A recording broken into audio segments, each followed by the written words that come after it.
Bouddha, en basket, le podcast qui t'aide à trouver un chemin de liberté intérieure dans ton quotidien. Je suis Céline Lévita, coach de dirigeant, thérapeute et autrice de livres sur la méditation.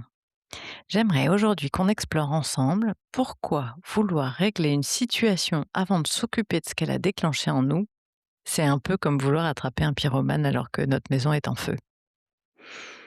Imagine un instant. Ta maison brûle. Les flammes montent aux fenêtres, la fumée envahit les pièces, l'air devient irrespirable. Et toi, pendant ce temps-là, t'es dehors dans la rue en train de courir et tu cries: «Attrapez celui qui a allumé le feu!» Tu veux comprendre qui a fait ça, tu veux le rattraper, tu veux qu'il répare. Mais pendant ce temps-là, la maison continue de brûler. Les flammes se propagent, le feu gagne les pièces les unes après les autres.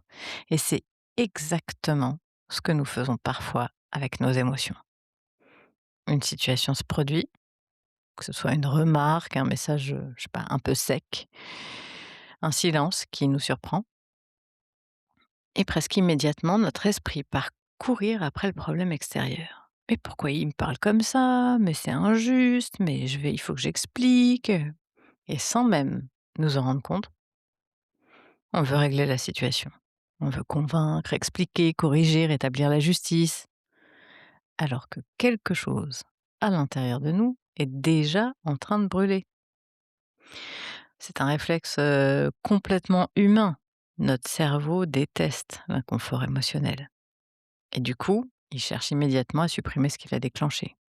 Alors, il pointe vers l'extérieur, la situation, l'autre personne, l'événement. Mais dans ce moment-là, quelque chose de très important se passe à l'intérieur de nous. La situation, elle a agi comme une étincelle. Une étincelle qui tombe sur du carrelage, ça donne rien. Mais si ça tombe sur quelque chose d'inflammable qui existe déjà en nous, c'est le feu assuré. Alors cette étincelle, elle tombe sur quoi? Elle tombe sur une vieille blessure, sur une peur d'être rejeté, sur un besoin profond de reconnaissance ou peut-être une sensation d'injustice. La remarque du collègue n'est donc peut-être qu'une allumette, mais ce qu'elle rencontre en nous peut être une forêt entière prête à s'enflammer. Quand une situation déclenche une émotion forte, c'est comme si un incendie se déclarait dans notre maison intérieure. Les flammes, ça va être la colère, la peur, la honte, la frustration. Et pourtant, dans ces moments-là, que faisons-nous le plus souvent? Ben, on sort de notre maison en feu, courir après le pyromane. C'est exactement pour ça que vouloir régler une situation trop vite aggrave souvent les choses. Parce que nous essayons de résoudre d'abord un problème extérieur pendant qu'un incendie brûle encore à l'intérieur. La vraie priorité dans ces moments-là, tu l'as compris, ça devrait pas être d'attraper le pyromane. La priorité, c'est d'éteindre le feu en nous. Et c'est là que la méditation de pleine conscience devient un outil extraordinairement précieux. Alors souvent, la méditation, elle est vue comme une fuite de réel. Mais c'est au contraire une manière de revenir au cœur de ce qui se passe en nous avec lucidité et douceur. Mais pour pouvoir la pratiquer dans les moments de situation extrême, il faut s'être entraîné d'abord, régulièrement, sur des petits sujets à peine déplaisants, puis de plus en plus difficiles. La méditation formelle, sur le coussin, à l'abri de des tumultes de la vie, nous offre cet entraînement pour pouvoir un jour être en mesure de la pratiquer en live. Alors qu'est-ce qu'elle nous amène à faire? Elle nous entraîne à faire face à nos états intérieurs, qu'ils soient agréables comme pénibles. Elle nous entraîne à ne pas fuir le désagréable, alors que c'est un réflexe habituellement naturel.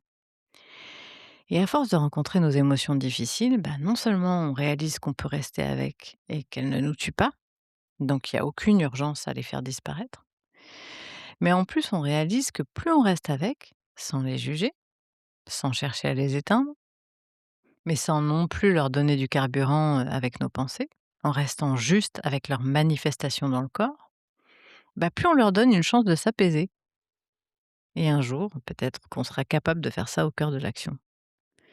En attendant, bah, tu peux t'entraîner sur des petites contrariétés de ton quotidien, sur ton coussin bien à l'abri chez toi. Je te propose d'ailleurs un petit exercice que tu peux faire maintenant. Ramène à ton esprit une situation qui t'a attrapé légèrement récemment. Le légèrement a son importance. On commence petit, car de la même façon que tu gravis pas l'Everest sans avoir gravi la colline à côté de chez toi, on y va doucement. Tel un explorateur curieux qui n'aurait jamais pu observer ça à aucun moment, autrement, pose son attention sur les manifestations corporelles de ce que ce souvenir déclenche en toi. Des crispations? À quel endroit? De la chaleur? Où ça? Prends le temps. Ne repars pas dans l'histoire avec ta tête. Si ton esprit est reparti ailleurs et que tu as besoin de reconvoquer les sensations, ramène juste une image et ressente-toi uniquement sur le ressenti corporel en laissant l'histoire de côté. Reste juste avec ces sensations. Comment cette situation réagit dans ton corps? Et même si les sensations sont pas très agréables, propose-leur de te montrer qui elles sont, fais-leur de la place. Et reste là, en observateur curieux ou observatrice curieuse de ce qui se produit en toi. Si tu le fais assez longtemps, tu pourras peut-être voir leur intensité s'amoindrir. Les flammes, évidemment, ne disparaissent pas instantanément, mais peu à peu, elles perdent leur intensité. La chaleur baisse, l'espace revient. Et dans cet espace, quelque chose de très précieux apparaît. La clarté. Quand l'émotion commence à se calmer, il devient possible de se poser des questions différentes. Non plus qui a tort ou qui est responsable, mais plutôt qu'est-ce que cette situation a activé ou réveillé en moi? Pourquoi ça m'a autant touché? De quoi aurais-je réellement besoin, là, maintenant? Parfois, nous découvrons que la situation présente, elle a réveillé quelque chose de beaucoup plus ancien. Une vieille peur, un souvenir, une blessure. La situation extérieure devient alors un miroir. Elle révèle un endroit de nous qui demande simplement à être vu, compris et apaisé. C'est là que la liberté intérieure commence à apparaître. Parce que lorsque nous apprenons à reconnaître ce qui se passe en nous, ben, nous ne sommes plus entièrement dépendants des situations extérieures. Nous reprenons une forme de responsabilité douce sur notre état intérieur. Et alors, quelque chose change profondément dans notre manière d'agir. Nous pouvons toujours parler à l'autre, toujours poser une limite, toujours exprimer ce que nous ressentons.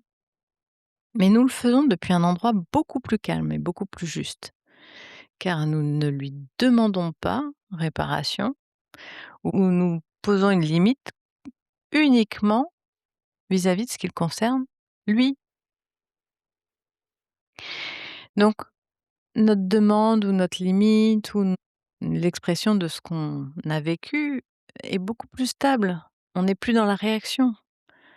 Nous répondons et cette différence entre réaction et réponse, ben, elle est immense.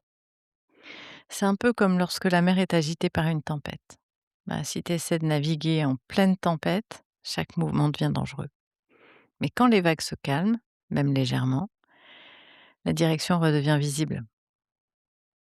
La méditation, elle va pas supprimer les tempêtes de la vie, mais elle nous aide simplement à devenir de meilleurs navigateurs. Et parfois à attendre quelques instants avant de tenir la barre, à observer les vagues avant d'agir. Et avec la pratique, quelque chose de très beau apparaît. Les situations qui autrefois déclenchaient immédiatement un incendie intérieur commencent à produire moins de flammes. L'espace entre le déclencheur et la réaction s'agrandit. Et dans cet espace, il y a la liberté. La liberté de choisir comment répondre. La liberté de ne pas alimenter le feu. La liberté de transformer les déclencheurs en occasion de mieux se connaître. Alors bien sûr, cette liberté, elle va pas venir du jour au lendemain. Comme toute pratique intérieure, c'est un entraînement, un peu comme un jardin. On plante pas une graine le matin pour avoir un arbre l'après-midi. Mais chaque temps de retour à soi, c'est comme une goutte d'eau. Chaque moment de présence, c'est une graine. Et avec le temps, quelque chose grandit en nous, la stabilité intérieure. Alors la prochaine fois qu'une situation t'irrite, te blesse ou te met en colère, souviens-toi peut-être de cette image. Avant de courir attraper le pyromane, regarde si ta maison intérieure est en train de brûler. Et si c'est le cas, prends quelques instants pour revenir à toi. Parce que lorsque le feu intérieur s'apaise, le monde extérieur devient souvent beaucoup plus simple à rencontrer. Je suis Céline Lévita et tu viens d'écouter Boudin en basket. Si cet épisode t'a plu, note-le 5 étoiles ou mets un pouce selon la plateforme sur laquelle tu l'écoutes, abonne-toi et partage-le sur tes réseaux pour le rendre accessible à d'autres. Si tu veux travailler ce sujet ensemble, parce que c'est pas toujours simple de le faire seul, n'hésite pas à me contacter. Merci et à très bientôt pour un nouvel épisode pour nourrir ton chemin de liberté intérieure.